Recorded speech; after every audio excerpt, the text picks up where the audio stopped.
for me, as the opportunity came along to do it, and I'm a farmer's son, West Country boy. I've always loved food. I've always cooked at home, but like everyone else cooks at home, normal, kids, and myself and Kate, just doing normal things. And then I sort of signed up and realised, and I think the shock for me was more terminologies, because I don't understand cooking terminologies very well. I don't know what this is and that is. I'm like, oh, show me a picture of it, and I now know what you mean type thing. And so that was the shock for me on arrival. But then as you get into it, I think you get to a point where you say, well, do you know what? I'm either in it or out of it. And how long did it take you to feel comfortable with what you were doing? Because, in the first couple of episodes, it just seemed like all the celebrities just didn't know where they were, frankly. Some of them, honestly, I can honestly say, when the first show, when I had to walk into the Masterchef kitchen, because we hadn't met John and Greg by then, and they're two people because I'm a huge fan of the show, so I've watched them over the years, and people who I, was desperate to meet just to say that I've met them. And we hadn't met them or anything, and we only had to walk in and do the endive salad with the poached egg or whatever it was. And I will never forget opening those double doors and walking the 15 yards across to that desk. Camera, lights, complete silence. Say hello to John and Greg, but they don't give anything, it wasn't like, hello, so I like that, hello, how are you doing? And I just remember shaking. I remember physically, and I remember John saying to me, take a breath, calm down. And I'm thinking, after all what you've done in your professional career, standing in front of two guys on a television program to do a salad with a poached egg on top. How crazy is this? But that's what the program does to you. Yeah. It just. So had you watched Matt one, didn't he? Yes, going back, yeah. Had he inspired you, or that's going back a bit? Well, now, I remember. I think it was the first series, wasn't it? Yeah, first or second. Yeah. I watched it. I remember at the time and talking to him about it and think, great. But I think the nice thing with myself and Matt is a totally different kind of. Totally different styles, and I know he was very much into the Asian, wasn't he? Or Yes. That side of it. I thought you were going to say prop versus back row. Yeah, plus he's a scrum half and Chopsy, so it was two different styles. But I've watched all the programs. But I think the thing which inspired me more, I can remember, I think it was Karen, one of the home ex, saying, I was really worried about you, and then I can't remember which program it was. Suddenly you got it. Suddenly you clicked, and I think I'm a fast learner, so I tend to always take in what people say and look. But you find your whole life just becomes obsessed. If you're not cooking, you're Googling cooking, you're looking at pictures, you're looking at books, you're watching programs, you're just constantly. So your learning curve is not like a meandering river, it just goes. So you either decide that that's what you want to do and you're going to go with it, or get out of it. And so when you were growing up, did you do any cooking then? What was it like in, you said well, your farmer's son, because, I suppose... Well, I was surrounded... There's a lot of fresh produce around. I grew up on family farm down in North Cornwall, and, yes, your life has evolved around the production of food, but at the same time, as kids... same as my kids now with Kate's mum and dad, it's cooking sorghum and my nan with a great big, steel bowls doing the saffron buns and split cakes, and there was always, we always thank you very much. Always had a saying with my nan's pantry. It was like a magic pantry. There never seemed to be anything in there, but if you needed something, she used to go in and things would appear. So being surrounded by gardens. We all had our own veggie garden, and so I have now. My kids, love it. So I think the association. That's fed into it, hasn't it? I think the passion for food has always been in me, and I've continued to cook at home. But I think this program is just, if anything, giving you the opportunity, but giving you the confidence to actually to go on and do things. Because let me tell you, if I can do it, anybody can do it. But you took to the program a style of your own in a way, didn't you? You had quite a down to earth, not rustic, but certainly they saw that in you, didn't they? Yeah, Right from the beginning? well, I think my philosophy on food is, I don't want this to offend anybody, but I'm not into complicated cooking because I don't believe it's, fair on people, or it's not something which I would, go and have a degree to be able to cook.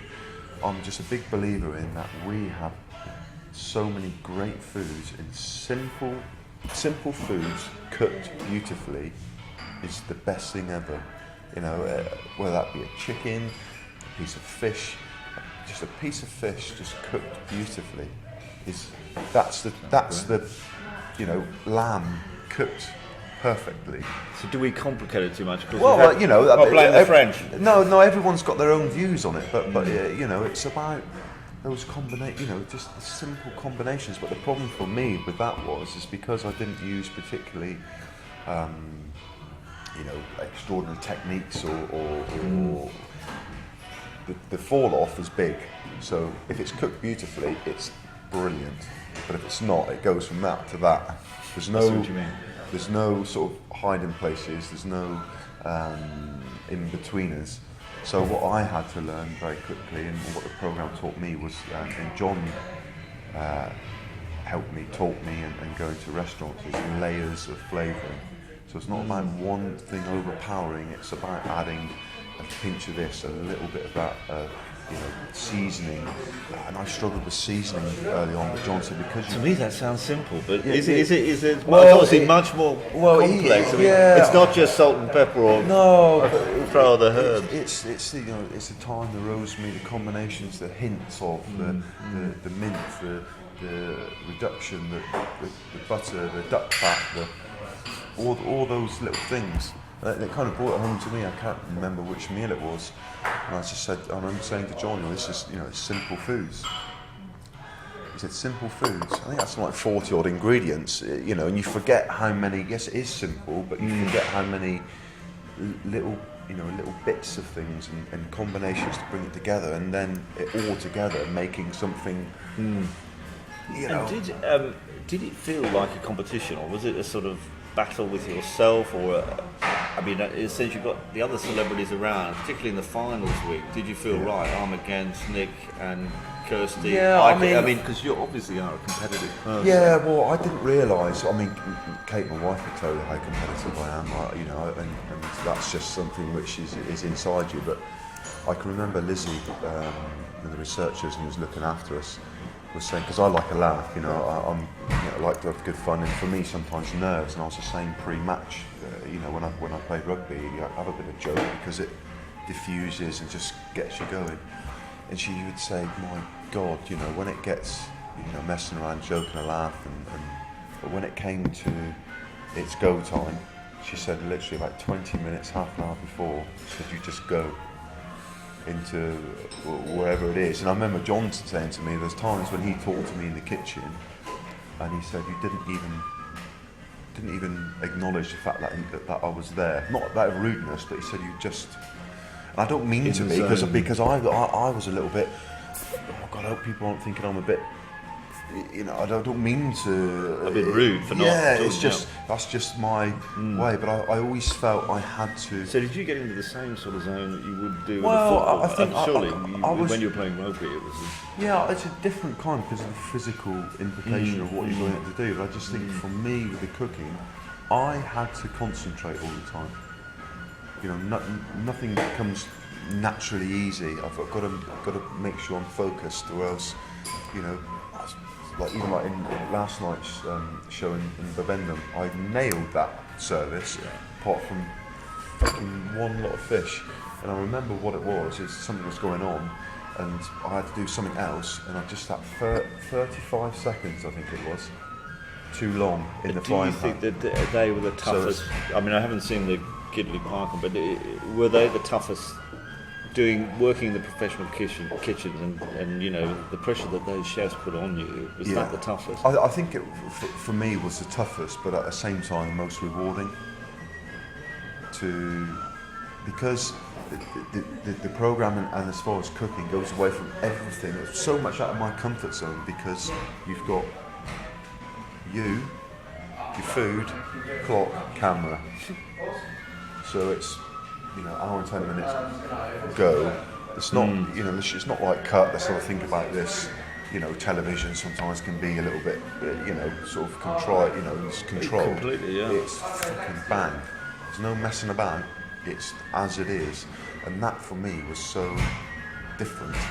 But because I'm on my own, you've got no one to blame. You can't have sort of like a bit of confidence in numbers and bounce ideas off people. It's you, bang, go. And the lovely thing about going back into not lovely because it's fucking hard, but going into a professional kitchen, it's all about teamwork again. Yes, you've got your little sections, your starters, your preps, your dishwasher, your your service, your front house, your head chef, everybody is a team. And I loved that, and I think that's everywhere. It doesn't matter whether you're washing dishes or whatever. Everything is as important as Matthew Harris, head chef, boss man, barking orders.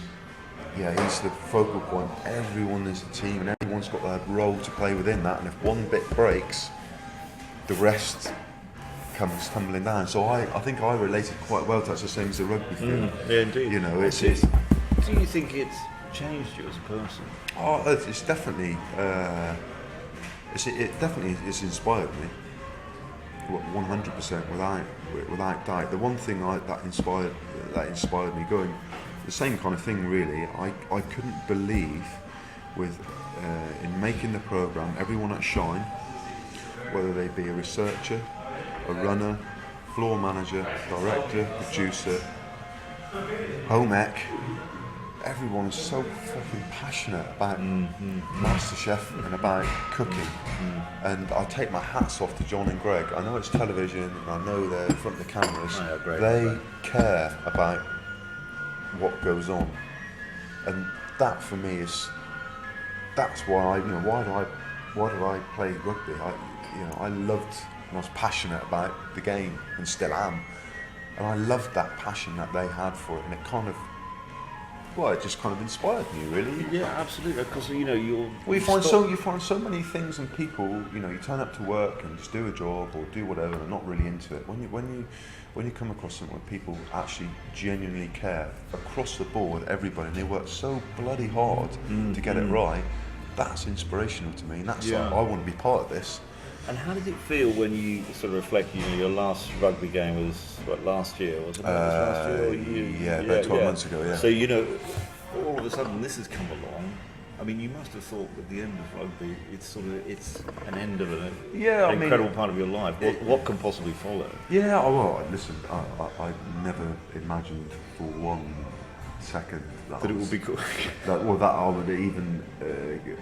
Come at the end of Masterchef and having won it. I mean, that's just beyond all things I could ever dreamed of. I never even thought about really because things happened so quickly when I finished playing. I never really thought too much about what I was going to do afterwards. Because I know you've launched your clothing. Yeah, I've got my clothing company. Which is we're doing really well, and that's fine. That's been ongoing for quite a few years now, but it's still right. What are you going to do? And this opportunity came along, and it's like, wow, blew me away. So what will you do with it? I just see the gastro path rather predictably. I'd love to do something, but it's opportunity. It's a nice chain of around Twickenham. The first one sort of near Twickenham, and then I'd love to do something, but I am genuinely passionate about food, about cooking of food, about my country, about a production of food, and one thing I want to get across, and I tried to use as many of produce of use from Herefordshire beef because it's fantastic. Do you think we import too much food? Of course, supermarkets are at the centre of this. Do you think we have all ingredients available all the time? All the time, yeah. I know we are, and we're very lucky and we're very fortunate, and forget about that. But I don't want to get into a political argument about import and export of food. All I know is we have got some absolutely first-class produce in this country, and I don't think we as a nation champion it enough sometimes, and so there's lots to go at, lots to do. It's. Do you think you might go towards the food side rather than the cooking side? So would you like to, production? Hopefully, for produce. Hopefully both. But a lot of that will depend on, like I said, on what comes along, and what's out there. But it's something which I'm passionate about. It's something which, I want to get involved in, and hopefully we'll be given an opportunity to do something. And what did your kids think about watching on the telly? Well, it's so difficult. I feel so sorry for my daughter Megan, who's 6, and Harrison, who's 3. He's 4 in April.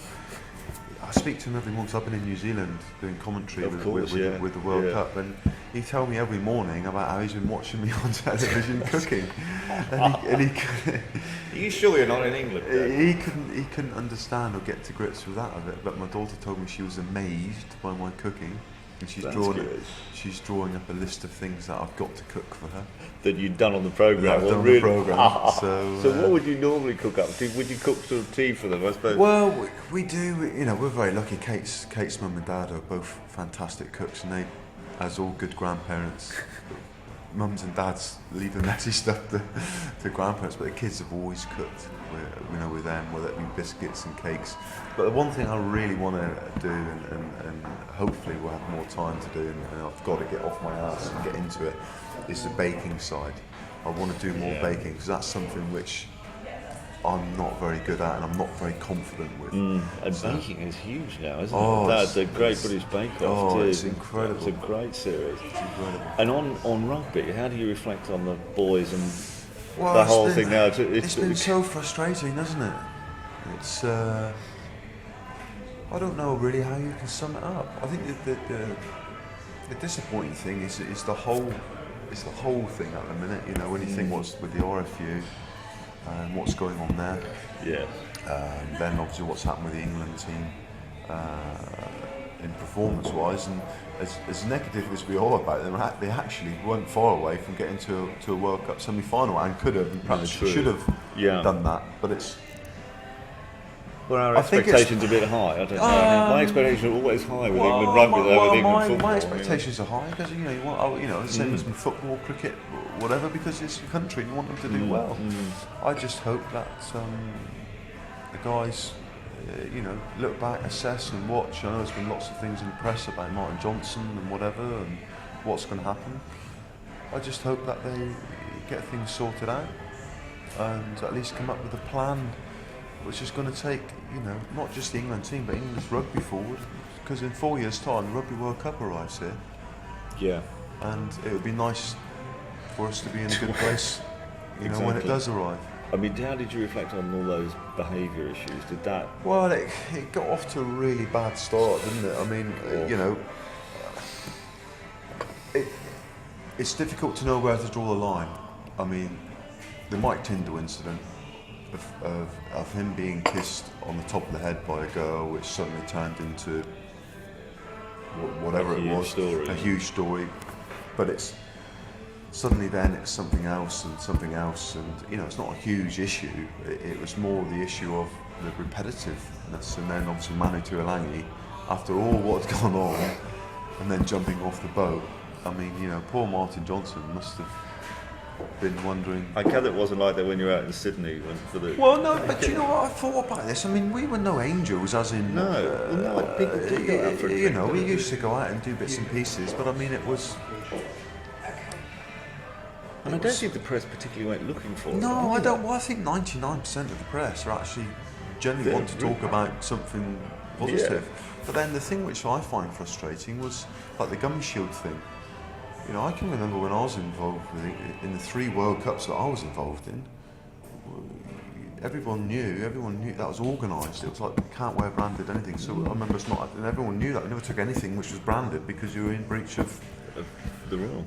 And so I don't understand why that was allowed to. That just makes me think, is there some, some... It's just organisation. Organisation stuff which is not right, which is... I mean, and in terms of rugby, do you... Yeah. and the future? Do you want to do? You obviously want to keep commentating. Do you want? Have you ever thought about managing or coaching? I mean, it's something which I love the game. I fell in love with the game of rugby. I became a professional rugby player by accident. I was never a professional rugby player. I was a professional amateur, really. I don't know I'd be that interested in becoming a professional rugby player. It's always, What do you mean? But yeah, I probably would. I think I'm gonna would like to do my coaching badges and get that done just as a matter of interest and wanting to do it. I would like to stay involved in the game if the right opportunity. Could you see yourself in England coach one day? Well, you don't know what's around the corner. What I don't want is to be one of those old blokes who hang on and be in the way. I'm here to help. If I can You're not old, help though, people, mate. no. But if I can help people, I want to give back to the game. There's lots of things I'd like to do, but at the same time, I don't think it's particularly healthy to jump straight from finishing, go straight back into the game again. I think you need a bit of time just to let things settle down. I've heard the same team talks a million times over, and all the rest of it. So that side of it, and do I want to be on that bus away trips every weekend doing that quite yet? I'm not quite sure. Do I want to stay involved in the game? Yes, of course I do. But you can look after the catering as well now. Yeah, That's maybe the I can important get some catering contracts. God, what was that Spooks one like? I thought that was. God, that was horrible. That was it was incredible. It was absolutely the mad. pressure on that always seems The one of the thing was, most difficult challenges because they're going to arrive at that time, aren't they? Kate, my wife, said to me, she said, "All you've done is peel bloody carrots." I said, "Ben, I can remember, what was it? I think it's the next one coming out in Ireland. I had to prepare like bloody 8 kilos of spuds. There's a lot of toil in this series, isn't there? And literally, you've got to stand there for like an hour and a half just peeling and chopping.